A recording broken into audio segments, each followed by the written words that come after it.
Hey guys, welcome to the channel MixedGrid. Today we've got a video for your 8R or 8S, how to remove your rear wheel and or adjust your chain slack. Both will be covered in this video.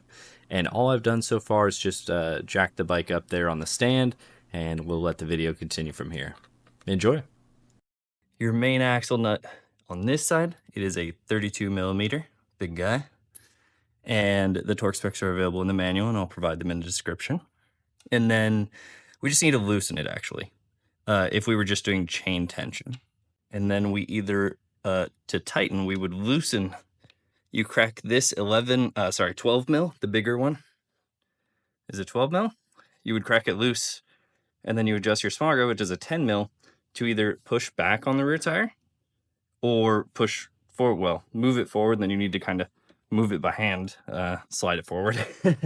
And then what's nice is Suzuki included these nice little marks here and this little mark, so you can make sure you're even left to right. And you should make sure you're even left to right. Very important.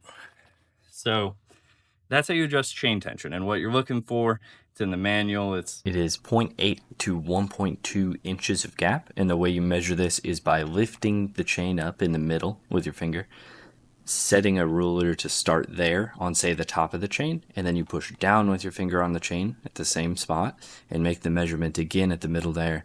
And you should have at the top as well, you should see the difference between should be 0.8 to 1.2. Make sure you use the top both times or the bottom both times. Then you would just put your nut back. You just loosened it, so you would torque it back down.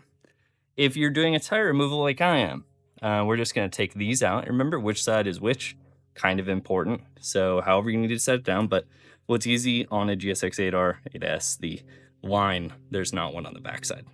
And then just remember these cuts go to the rear. Obviously this wouldn't work because we couldn't use our lines to align. So we'll take that out. Now what you have to do on your own, that's why I take that one out. You're gonna have to pull this one, this whole thing out, this whole axle out. So what I do is I actually loosen these or tighten these all the way in, and that way I can slide my tire forward like that.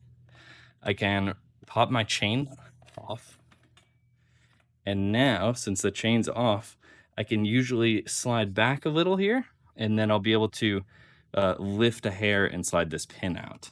And I'm gonna try to video that for you guys. All right, a key piece not to forget is, seriously, this will damage your sensor. You have to loosen this bolt and pop this sensor out and just let it hang over here or zip tie it if you prefer. Okay, we've removed our 8 millimeter sensor, and you'll see there's a void here. Now, I've just hung the sensor down here. Now, I already started moving it, forgot to start videoing, but all we need to do is make sure our nut and retainer we've taken off, it's all out. So this side is just an open axle, and it would be poking out more for you, but my bad. So our chain, we've already got walked off, so the chain's not going to give us any problem. And our sensor is out. Very important that sensor's out. I'm going to set you guys down and show you how to remove a wheel. Real simple. It's nice as they left this hollow, so I stick my finger in, I grab my wheel, and your wheel is probably pretty dirty unless you just cleaned it, so use a glove if you're wanting to. Lift up a little, and we're gonna work that axle shaft out. So down, be careful, that tip is threaded. You can damage that. Now our brake is gonna free hang, so we need to hold it with our hand as we slide out our wheel, and we don't want to damage our wheel by smacking it against that caliper. So what's nice is there's a little spot right there. You'll see on the right side. I'll show you guys here. There's a little nub on the frame right there. I almost believe it was intentionally made.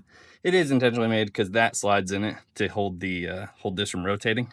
But you can kind of just set this down, let it hang on that so it's not stressing out anything. If it's falling off, we might need to zip tie it over. We don't want to leave any stress on this hose. So, all right, so something important to note, when you took your wheel off, there's these spacers. Now these are excessively important to the wheel, and installation, but there is a left and a right side. So as in the photos here, the left side, your chain sprocket side, is the one that just has a smooth lip, and the right side has a flanged edge, kind of flared side. All right, so we've got the fun part now, which is reinstallation of the tire. We're gonna need our axle, and we don't wanna mar up our threads, so be careful as you push through. And if you remember, we need that slotted side has to be towards the front of the bike. So we're gonna have to hold the wheel in, slide this in. There's still the brake. It's kind of a mess, so I'm gonna walk through it. It's really not a fun task. Okay, we're rolling the tire in partial. If you have a second person, I usually would, but she's cameraing right now. So we gotta grab our brake unit and we have to hold it here, and that little notch on the inside, we kind of want it to recess. It can hold itself a little bit. So remember that little square notch? We can set it in that and it locks in a little bit. We need to get our pads separated. So grab your favorite tool. I wouldn't recommend a screwdriver necessarily. Just don't be too rough. You're looking to separate your pads here. So you kind of put a pry bar in and you can squeeze them apart. Just don't be too aggressive or you'll damage the pad. Really not the correct way. There are tools for that. I don't care to grab mine right now. I'm in a rush. Okay, so on. Now we have to get our rotor in between the pads or we're just gonna knock the thing off, which will probably happen anyways. We'll see if the tire can squeeze left of that. Again, don't mar up your wheel. Be careful with things. So what we're gonna wanna do is probably kind of lift it a little. There we go. There we go. We got our rotor in between the brake. Our spacers are in. The flanged one goes on your rotor side. It's got a little flare on it. And the non-flange goes on the sprocket side. It just kind of has a little taper at the end. And we're trying to get the tire kind of straight and square. We're in there kind of good. So I'm having a one hand hold it up. Left hand here, I'm pushing in the axle in and through. Make sure your wheel spacer is in on both sides. They can fall out pretty easily. And you nicely push it in. Do not hit this with a mallet, a hammer. You're probably gonna mess up the threads on your axle. So see how easy it went through? Come to the other side. Our axle came all the way through. Remember, we need this guy. We need the line side forward. Set that on. Might have to wiggle the axle a little and lift it. Then we get our washer and nut. And we'll have to do those after we adjust our chain tension. But remember, we still have our ABS sensor.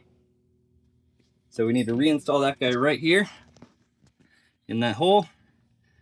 We got our 10mm screw that went with it. And I am not gonna pull up the spec for this thing. It's just barely snug. It's a 10mm, so like 8 foot-pounds or something. It's really tiny. Probably too much still. So just a little snug. Good to go. Okay, our axle's through. We come back over to the left side. We still have to get our chain on, so don't start adjusting things, obviously, or tightening things. If you tightened your axle already, go back. Our axle, see how there's two flat sides? This is so the axle doesn't spin in the hole. So we need to line it up and then slide it the rest of the way left so that it rests on this lip. Now it can't rotate. Make sense? All right, our chain, we're still super loose, so we're gonna slide our tire forward all the way. Wheel. And then we're gonna be able to nicely, hopefully, get this chain up and over. It's kind of being hung up for me on something.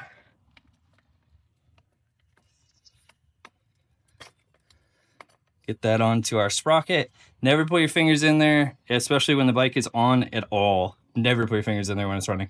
And then what you can do is just get it started on the top or bottom and rotate slowly, keeping your hand on the outside. And keep your axle forward. So you're seeing it's kind of wanting to bind. Rotate, and our chain's on. Alright, so somehow a recording got lost or broken. I'm not sure quite what happened, but the chain tensioning, visit page 356 if you're not understanding how to make that measurement. But I've explained it pretty well in this video on how to actually physically adjust the rear wheel forward and backward. And up on the right, I've put up the actual torque specs you need for everything here. And I did not include in the end of the video here just how to tighten that axle nut. It's just 74 foot-pounds, 32 millimeter. And I recommend you do that when the bike is on the ground. You've adjusted your chain already, you're happy with it, and then you tighten that nut. Do not do it on a stand. You'll probably tip your bike and cause some damage. But I want to thank everyone for watching my videos. All the support's been amazing. Please comment, like, subscribe, share the video if you got other buddies for 8R8S content. Thanks for watching.